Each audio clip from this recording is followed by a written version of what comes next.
Bismillahi walhamdulillah wassalatu wassalamu ala rasulillahi wa ba'd. This is the second part in our series in response to a Hanafi Maturidi Jahmi who has slandered the Salafis as a whole, and in particular one of the great scholars of our time, the Salafi scholars of our time, Shaykh Muhammad bin Salih al-Uthaymeen rahimahullah ta'ala. You can see here the title of his video, Salafi Belief, Allah Wears Clothes. And this is a gross and mighty slander, which we are going to unravel insha'Allah ta'ala in this series. Now, the first part of this series, we did some background, some history. We explained the origin of the type of language which is used by the people of Kalam, starting with the Jahmiyyah, and then the Mu'tazila, the Kullabiyah, the Asha'ira, and the Maturidiyah. This language is taken from the Greek philosophers like Aristotle, Plato, Plotinus, and others.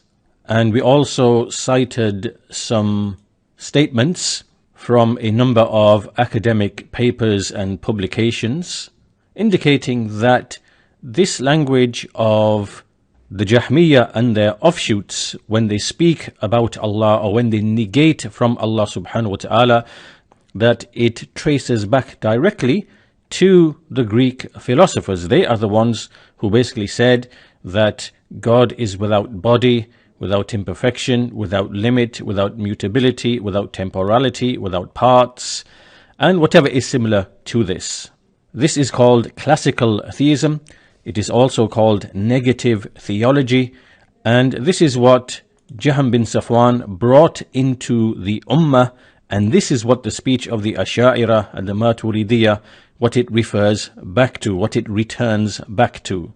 On the basis of this kalam, these groups were united in accusing the people of the Sunnah, the people of the Athar, accusing them of being mujassima and mushabbiha.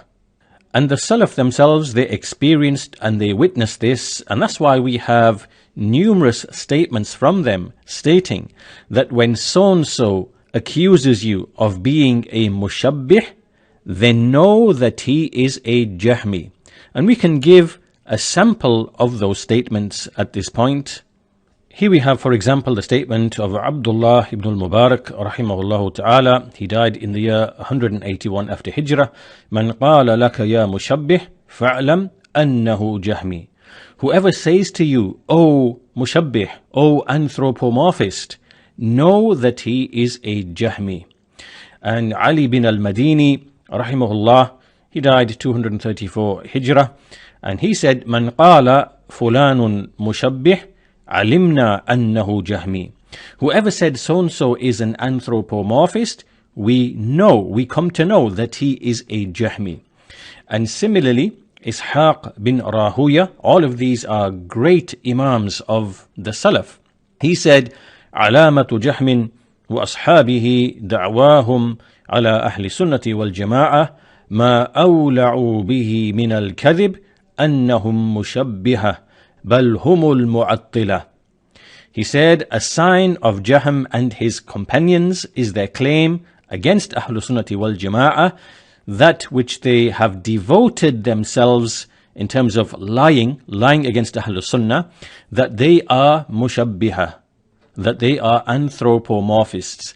بل هم المعطلة. Rather, those people, Jahm and his companions, they are the negators, meaning they are the ones who come to the texts of the Quran and the Sunnah, and they look at these texts which contain mention of the attributes of Allah, and they look at them with an evil look, meaning from the angle and from the poison of that ilmul kalam, that philosophy that they took from Aristotle and Plato, that language, and they look at these texts with an evil perception, and then they deny them in a variety of different ways. And also the statement of Ahmad bin Hanbal rahimahullahu ta'ala, and this is an important statement to keep in mind as we deal with this particular Hanafi Maturidi Jahmi, who is from the descendants of these people that these great scholars are mentioning. He said, أما الجحمية فإنهم يسمون أهل السنة المشبهة وكذب الجحمية أعداء الله بل هم أولى بالتشبيه. So he said, as for the Jahmites, they label Ahl Sunnah al-mushabbiha, that they are anthropomorphists. And the Jahmiyyah have lied, the enemies of Allah. Rather, they are more worthy of at-tashbih. They are more worthy of resembling Allah to His creation. Now, keep in mind this statement here of Imam Ahmad, because it is very, very important. And it will reveal to us the reality of these people, like this Hanafi, Maturidi, Jahmi. We will learn that they are the ones in whose hearts the tashbih first originated in their hearts, because they are the ones who have an evil understanding of the texts. And then the thing that they imagine and presume in their hearts, they then throw it upon Ahlus Sunnah and accuse them of being al-mushabbiha. And this will become very, very clear, insha'Allah ta'ala, with this particular issue that we are discussing, the issue or the allegation that the Salafis somehow claim that Allah wears clothes on the basis of the Hadith Qudsi, which is the central point of discussion in this particular claim or this allegation. So once all of this is clear, we can now proceed to look at the actual shubha, the actual allegation itself. And for that, let's move to a new canvas. So here we have the actual hadith in question. Al-izzu izari wal-kibriya'u ridai faman naza'ani wahidan minhuma azabtuh. This is a hadith Qudsi, it is authentic, and it translates roughly as Al-izz, which is might or honor, is my izar, which means lower garment. Wal-kibriya'u ridai, which is my upper garment or cloak. فَمَنْ نَازَعَنِي وَاحِدًا مِنْهُمَا عَذَّبْتُهُ. So whoever contends with me or competes with me with respect to them, then I will punish him. Now what this Hanafi, Maturidi, Jahmi has done is that he's gone to some of the conversations and discussions of Shaykh Ibn Taymiyyah rahimahullah, certain questions he was asked, and he's gone to some of those discussions, taken a number of statements out of them and used them to make this allegation, this slander, that Salafis as a whole and Ibn Taymiyyah in particular, that they believe Allah wears clothes. Now the way to deal with this and to unravel this, there's a certain sequence that we are going to follow. We could have played this Jahmi's speech, we could have played this video, and we could have extracted his speech and looked at what he's saying and then respond to it, but that's not the best way to do it. The best way to do it is, first of all, to lay the actual foundations first. We lay all of the foundations, the correct interpretation of this hadith. And once we understand all of that, along with certain important principles that will be mentioned, then we can come back to his speech, and then the futility of his speech will itself become self-evident. It will become self-evident. So this is the format or the sequence that we are going to follow. So let's return to this canvas, and what we are going to do, you can see here Ibn Taymiyyah's refutation of the Jahmiyyah. This is because this doubt is not new. This doubt is not new. This doubt has already been used in the past many centuries ago by the Jahmiyyah, such as Fakhruddin al-Razi and his likes. And what we are going to do in this section, in part 2 of the series, is to read from the response of Shaykh al-Islam Ibn Taymiyyah to this particular doubt. And through it, through this speech, many things will become immediately clear. So let's start with the first section, and this is in volume 6 of Bayan Talbis al-Jahmiyyah, and Ibn Taymiyyah is responding in general to the allegation that the texts of the attributes, that if they were to be taken upon the zahir, the apparentness, then it would necessitate tashbih and tajseem. Now this issue of the zahir, what is apparent from the text, we have to make a distinction between when the Jahmi looks at the text, he is looking at it with his evil perception that is based upon that kalam and falsafa, and therefore he will see things that are not actually in the text. Right? So this is from the Jahmi point of view. And when a Sunni, Salafi, Athari, Muwahhid, when a person of the Sunnah who follows the Athar, who is a Muwahhid, who singles out Allah in his Tawheed, following the prophets and messengers, when he looks at the text, then he sees the text in a way different to the Jahmi. And we will see that the entire problem originates because of the poisoned mind and the poisoned heart of the Jahmi. This is where the issue actually arises. And this will become clear when we read through this passage of Shaykh al-Islam Ibn Taymiyyah rahimahullah ta'ala. So Shaykh al-Islam Ibn Taymiyyah, he first of all quotes Razi, who said, قال صلى الله عليه وسلم. So he quotes that hadith, al-kibriya'u ridai wal-'azamatu izari, that al-kibriya, which is grandeur and greatness, is my cloak, my upper garment, wal-'azamatu izari. And al-'azama, similar meaning, greatness, although it's lesser in rank than al-kibriya. So he said, wal-'azamatu izari, which is my lower garment. Now what does Razi say about this hadith? He says, وَالْعَاقِلُ لَا يُثْبِتُ لِلَّهِ تَعَالَى إِزَارًا وَرِدَاءً. If you remember a few moments ago, we spoke about the poisoned Jahmi mind, and how because of the influence of that ilmul kalam, which is really the language of Aristotle, Plato and Plotinus, that poisoned the minds and the speech of the people of Kalam, and it led them to this evil perception of the texts, whereby they saw things in the text that were not really there. It was merely the presumption of their imaginations and their poisoned minds. Now what does Razi say here? He mentions the hadith, and then he says, the intelligent person does not affirm for Allah the Exalted an izar or a rida, meaning a lower garment nor an upper garment. Which means that when he looked at this hadith, he is the one who misunderstood, or he pretended to misunderstand, the actual apparent, very clear apparent meaning that an Arab would understand, that any person, any intelligent person would understand when he reads this and whatever is similar in the various other wordings of this hadith.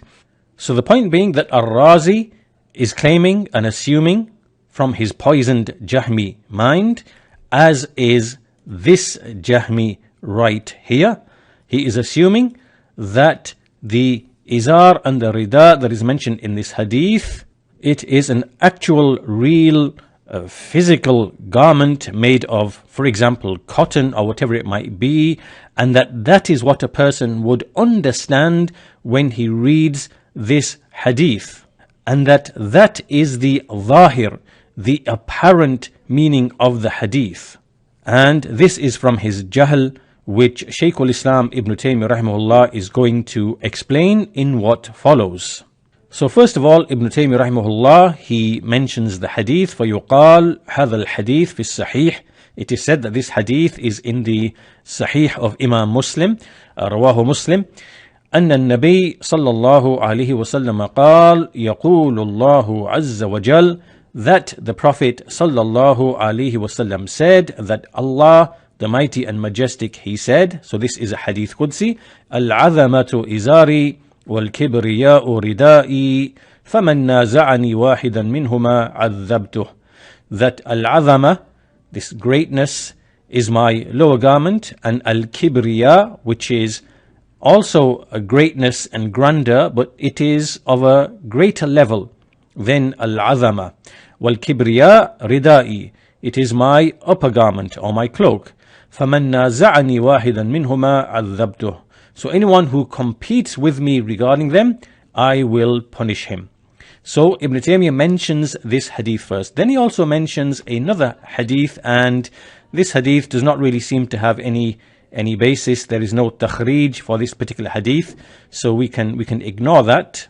And he then says, وَلَيْسَ ظَاهِرْ هَذَا الْحَدِيث أَنَّ لِلَّهِ إِزَارًا وَرِدَاءً مِنْ جِنْسِ الْأُزُرِ وَالْأَرْضِيَةِ التي يلبسها الناس مما يصنع من جلود الأنعام والثياب كالقطن والكتان.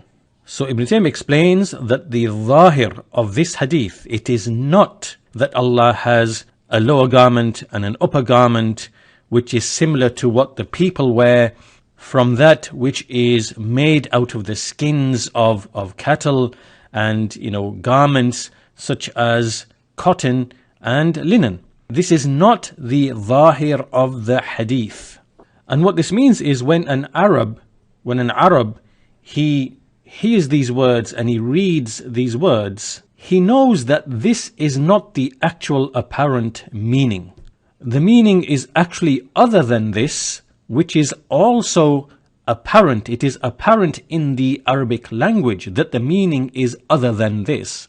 So again, keep in mind that what is zahir to the poisoned Jahmi mind is other than the zahir in the understanding of the Sunni Salafi Muthabbit, who is following the prophets and messengers and the Sahaba and the Salaf and the Imams in this particular issue of the attributes in general, and also this particular hadith.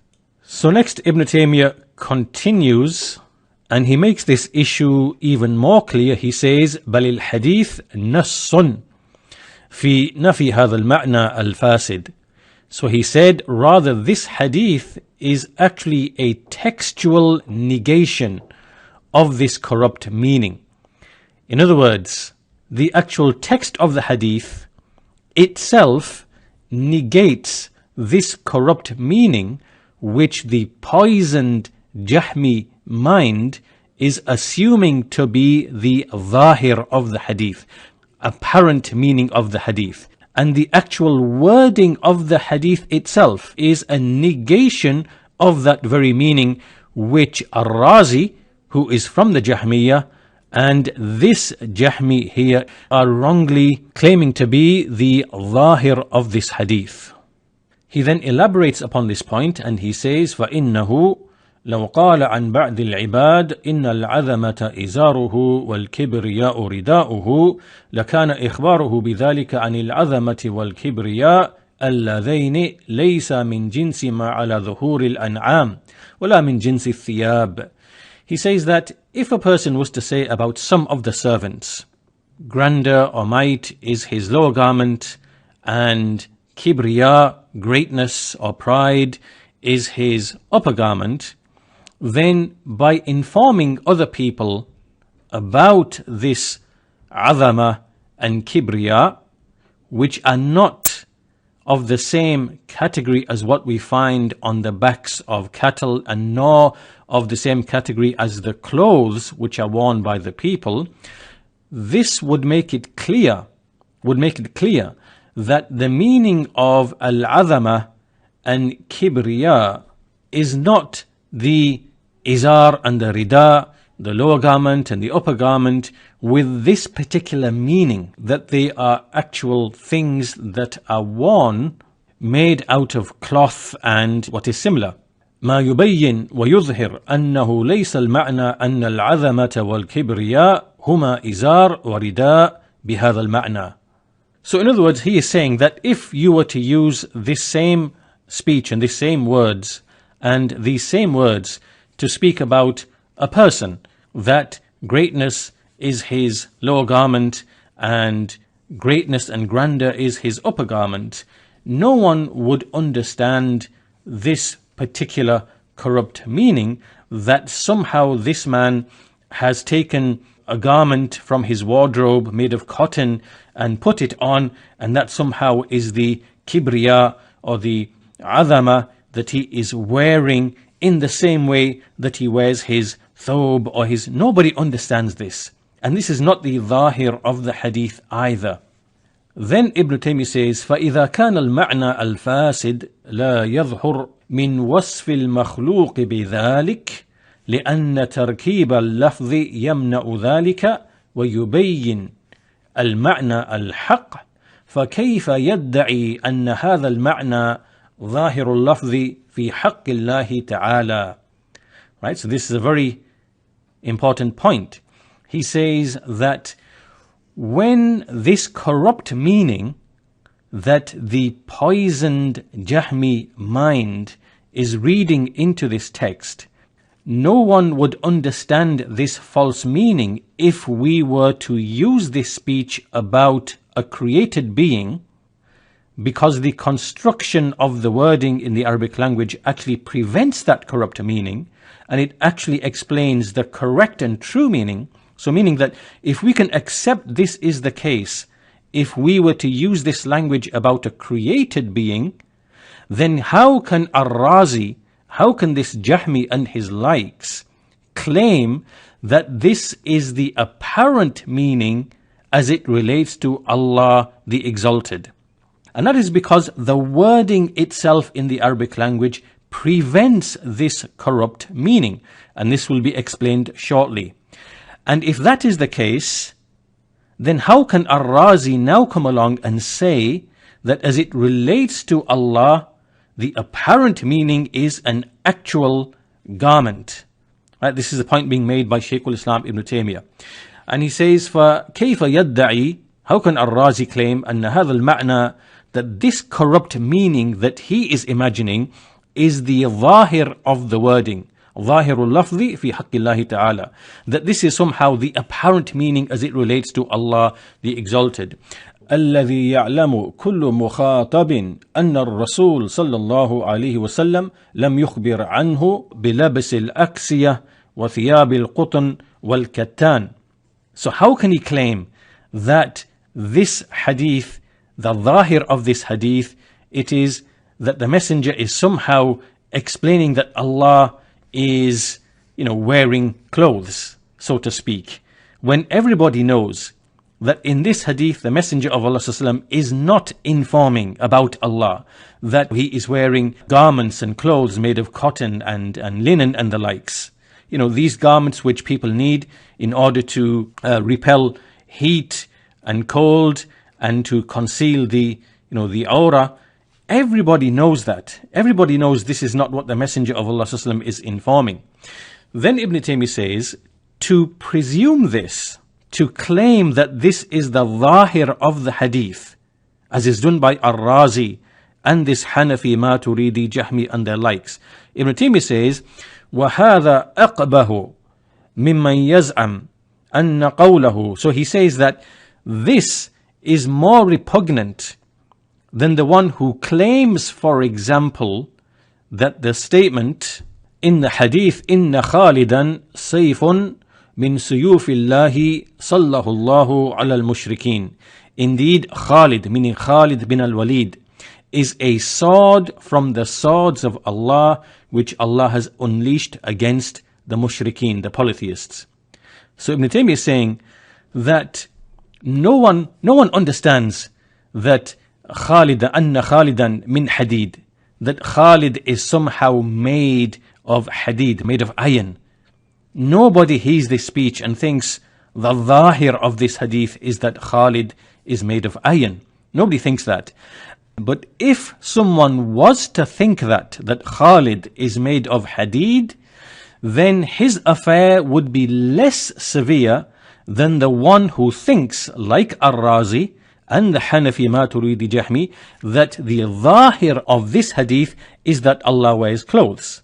And Ibn Taymiyyah goes further. He says, وَأَقْبَهُ مِمَّنْ يَزْعَمْ أَنَّ قَوْلَهُ عَنِ الْفَرَسِ إِنَّ وَجَدْنَاهُ لَبَحْرًا ظَاهِرُهُ أَنَّ الْفَرَسِ مَاءٌ كَثِيرٌ وَنَذَائِرُ هَذَا كَثِيرًا. So he gives another example that when it is said that indeed we found the horse to be like an ocean, to be an ocean. So if someone was to think that the horse is an actual ocean and made up of water, If someone was to think that, which is not the apparent meaning, this is not the zahir of this text. The zahir of this text is that the horse is swift and speedy like the motion of the water, in the ocean.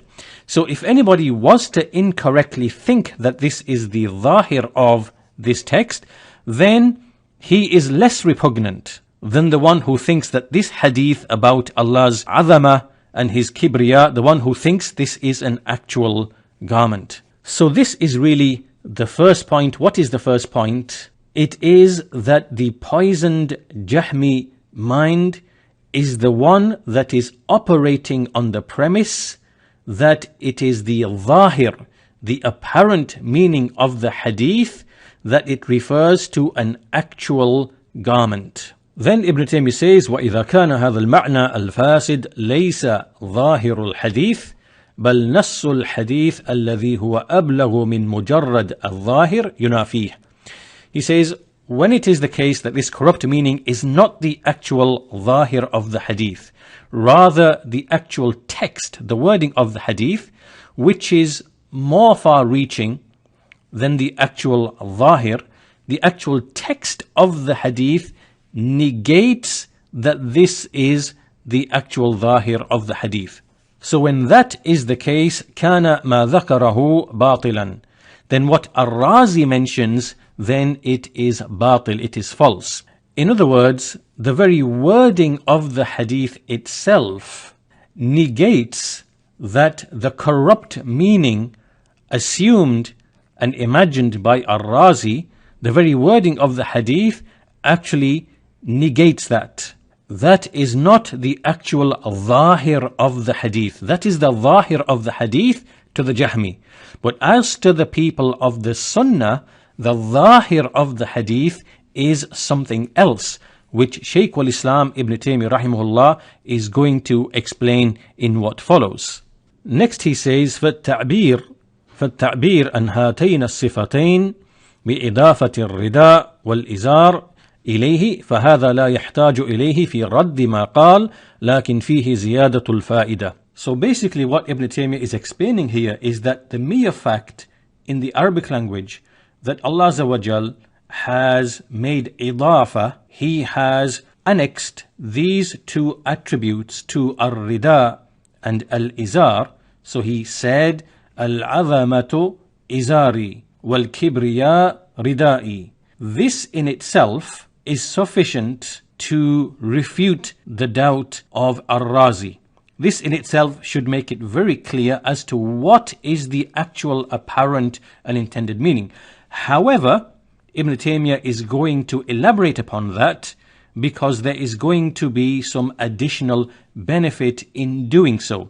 So now he's going to proceed to explain this and to show what is the actual correct, true, intended meaning and what is the zahir, what is the actual zahir, the apparent meaning from this hadith.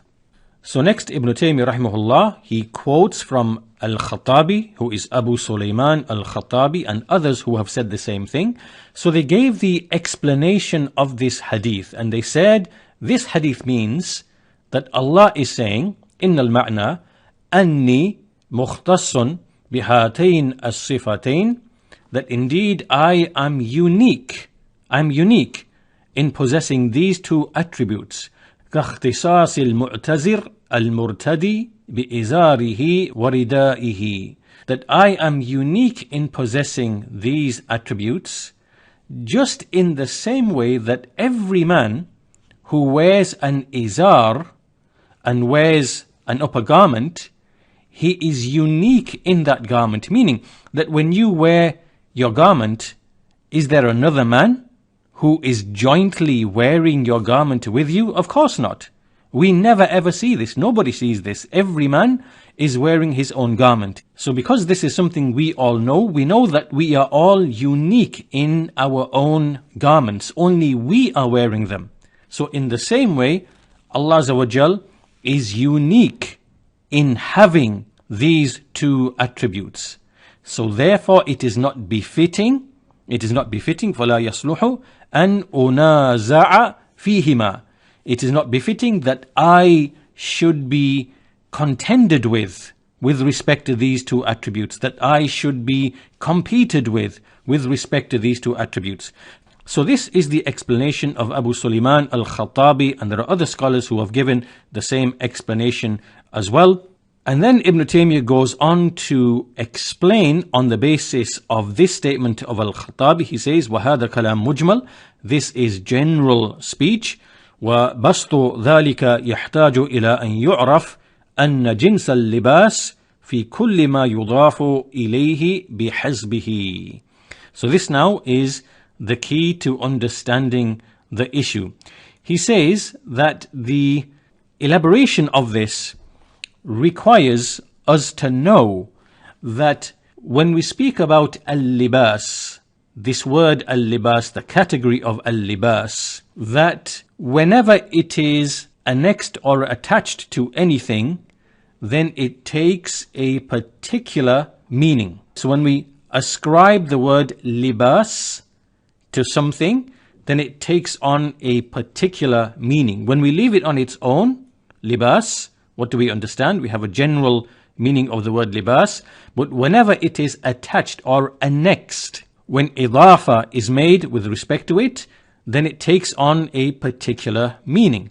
Now Ibn Taymiyyah goes on to explain, فَبَنُوا آدَمْ يذكر لهم اللباس الذي على أبدانهم الذي يقيهم الحر والبرد والسلاح ويستر عوراتهم وهو المذكور في قوله تعالى قد أنزلنا عليكم لباسا يواري سوآتكم.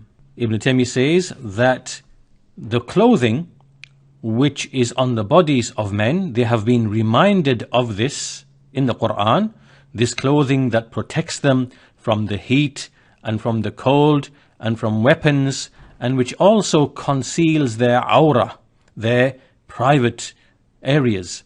And this is what is mentioned in the statement of Allah. Allah has sent down for you libas, libasan, a clothing, garments, yuwari sawatikum, which covers or conceals your private parts. So here this is libas without any idafa, It is libas mentioned on its own. Then Ibn Taymiyyah explains, ثم الصفات التي تقوم بالإنسان التي هي لباس له بها يكون من المتقين. He then says, then there are certain attributes which are established with a person, with a man, with a woman, and this is clothing for him by which he is among the muttaqeen. So now a person can also be clothed by way of sifat. And so this is a meaning other than the meaning of libas mentioned in this ayah in Surah Al-A'raf. So he mentions the ayah here, وَلِبَاسُ التَّقْوَى ذَلِكَ خَيْرٌ وَلِبَاسُ التَّقْوَى ذَلِكَ خَيْرٌ. This is actually in the same verse. It is in the same verse here. And so because libas has been annexed to at-taqwa, then the zahir, the apparent meaning of this phrase is other than the meaning of libas on its own. And that's why Ibn Taymiyyah says, rahimahullah, وَلَيْسَ قَوْلُهُ وَلِبَاسُ التَّقْوَى مما يقال فيه أنه خلاف الظاهر فيحتاج إلى تأويل. Meaning that you don't say here, as the Jahmi would say with his poisoned mind, that libasul taqwa, this would mean an actual garment that you put on yourself. Therefore we need to make ta'wil of this text. This is how the Jahmi would think. No, because this is not the apparent meaning of this in the first place. For you to now say we need to make ta'wil of this meaning. Ibn Taymiyyah explains, فَإِنَّهُ لَمْ يُجَرِّدْ لَفْظَ اللِّبَاسِ بَلْ أَضَافَهُ إِلَى التَّقْوَى. Which means that here Allah subhanahu wa ta'ala did not mention the word libas on its own. Rather, he annexed it, he attached it to at-taqwa.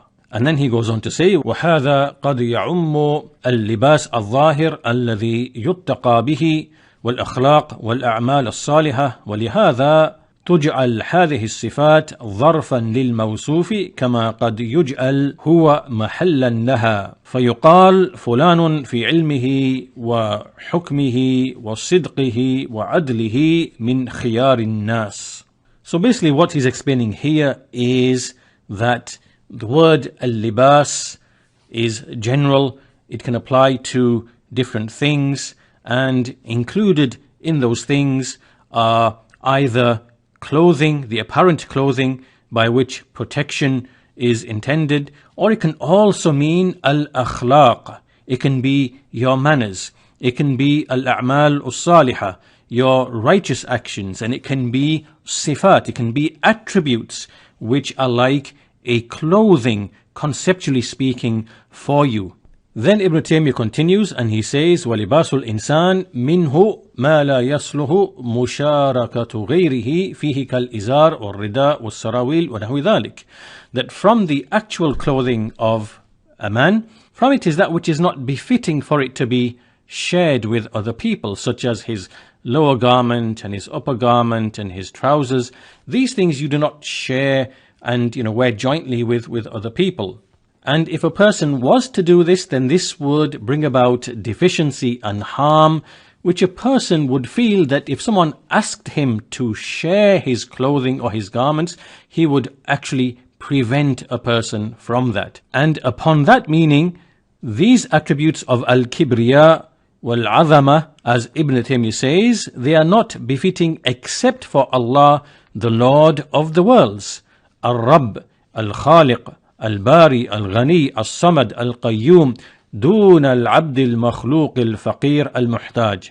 So these attributes only befit Allah, who is the creator, the maker, the free of all needs, the Qayyum, who establishes everything, as opposed to the created and needy servant. We can now summarize the speech of Shaykh al-Islam Ibn Taymiyyah rahimahullah with the following points. First of all, the first point that he made is that the grammatical composition of the sentence itself negates the so-called apparent or zahir meaning which is presumed by Razi, which he then considers to be in need of ta'wil or taken metaphorically. In other words, Razi, in quoting this hadith, Al-Izzu izari wal-kibriya'u ridai, is arguing that the apparent meaning of this is that Allah has actual clothes, and since no intelligent person believes that, this means therefore that this is metaphor or allegory or ta'wil. It is an instance of ta'wil, and he's using this example alongside many other examples from the ahadith and from the texts to argue for ta'wil of the attributes. And so Ibn Taymiyyah's refutation of him is to say that the very text itself is a negation of that corrupt meaning. And that is because the words izar and rida have been annexed to attributes. So this is a textual negation of the corrupt meaning. So this is the first point. The second point is that even if we were to say what is in this hadith about a person, about a man, then no one would think that actual garments are meant. And this is because this corrupt meaning, which Razi presumes to be the zahir, which needs to be turned away from its zahir, this corrupt meaning is negated by the composition of the sentence, the tarkeeb. And this is because the meaning, the intended meaning of a word changes based upon the grammatical construction or the composition of the sentence in which it has been placed. The third point Shaykh al-Islam makes is that anyone who thinks that this corrupt meaning is the actual zahir, which is thereafter in need of ta'wil, he is more repugnant in his speech than the one who thinks that the statement Khalid is a sword among the swords of Allah, that this means Khalid is actually made of iron. And what has preceded so far in the first 3 points, all of it is on its own sufficient to refute the claim of Razi. The fourth point made by Shaykh al-Islam is that in the verse in Surah Al-A'raf in which Allah mentions libas, قَدْ أَنزَلْنَا عَلَيْكُمْ لِبَاسًا, He mentions libas without idafa. And then again in the same verse, Allah then mentions libas with idafa, وَلِبَاسُ التَّقْوَى. And the meaning, which is zahir in each instance, is based upon the grammatical construction. And thus, when the people of the Sunnah say that we take this hadith or this verse upon its apparent, upon its zahir meaning, it is other than the corrupt meaning which the people of Kalam presume in their minds, the meaning that they presume to be tajseem and tashbih, because they have this evil perception towards the texts, as if the texts have come in language of tajseem and tashbih, which the people need to be protected from. And therefore, in conclusion, with everything that has preceded, the shubha of this Hanafi Maturidi Jahmi should become somewhat apparent and clear. He is operating on the assumption that the zahir that occurred in his mind and his heart on account of the poison of philosophy, falsafa and kalam and the way of Jahm bin Safwan, which has an evil opinion and perception of the texts, as if the texts themselves contain tashbih and tajseem. This is from his poison. He has that poison in his mind. He automatically thinks that somehow the people of the Sunnah are thinking the same thing as him. And then when he makes the accusations of corruption and corruption in creed and so on and so forth, he's really only referring to the filth which originated in his own heart first, and Ahlus Sunnah are free of that. So we can bring part 2 to a close at this point, and in this particular installment we looked at a general response from Shaykh al-Islam Ibn Taymiyyah rahimahullah, and the issue of what is the zahir should now become clear to us somewhat.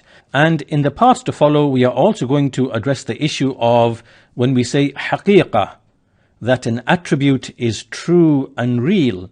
What does that really mean? Because this is another point of confusion that this Jahmi and many other Jahmis like him also fall into. Just like they are confused on the issue of zahir, then likewise they are also confused about this word haqiqah. And that will also be addressed insha'Allah ta'ala in one of the parts to follow.